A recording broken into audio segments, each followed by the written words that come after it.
You both had success in investing even before Berkshire Hathaway as investors and as fund managers.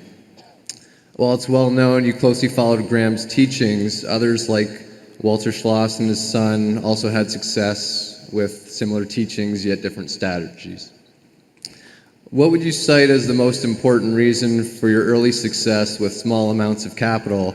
And given hindsight today, what might you have done to improve your strategy with these small funds? Yeah, well, I had a great teacher. I had exceptional focus, and I had the right sort of emotional qualities that would help me in being an investor. I enjoyed the game. I mean, if you do give it all back in the end, and it wouldn't make any difference if I did it. That was not the key thing.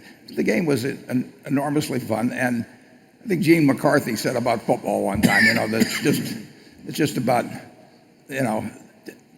hard enough to be interesting, but not so hard as to be beyond the capabilities of people understanding it. And that's kind of the way this game is. I mean, it's not like Henry Singleton kind of questions he took on. It's actually a pretty easy game, and it does require a certain emotional stability. And I went at it, hammer and tong. I went through the manuals and everything, but I was enjoying when I did it. And like I say, I started out between ages 7 and about 19.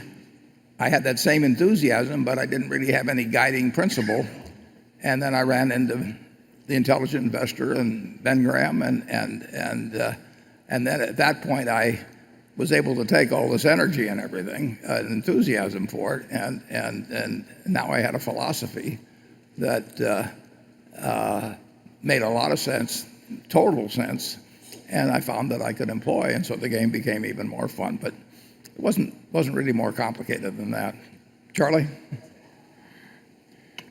Well, I don't have anything to add. I do think that it's an easy game if somebody has the temperament for it and keeps at it because he likes it and is interested in it. I have a problem that Warren has less of. I don't like being too much an example to people who want to get rich by being shrewd and buying and passively holding securities. I don't think that's enough of a life. If you wrest a fortune from life by being shrewder than other people and buying little pieces of paper, I don't think that's an adequate contribution in exchange for what you're taking. So I like it when you're investing money for an endowment or a pension fund or your relatives or something, but I never considered it enough of a life to merely be shrewd in picking stocks and passively holding them. Yeah, running Berkshire has been far, far more fun than running, in my case, Buffett Partnership or just an investment fund. I mean, you'd be less of a man if you'd run that partnership. It'd be a crazy way to go through life. Yeah. I mean, it just, Berkshire is incredibly more satisfying. So if you're good at just investing your own money, I hope you'll morph into doing something more.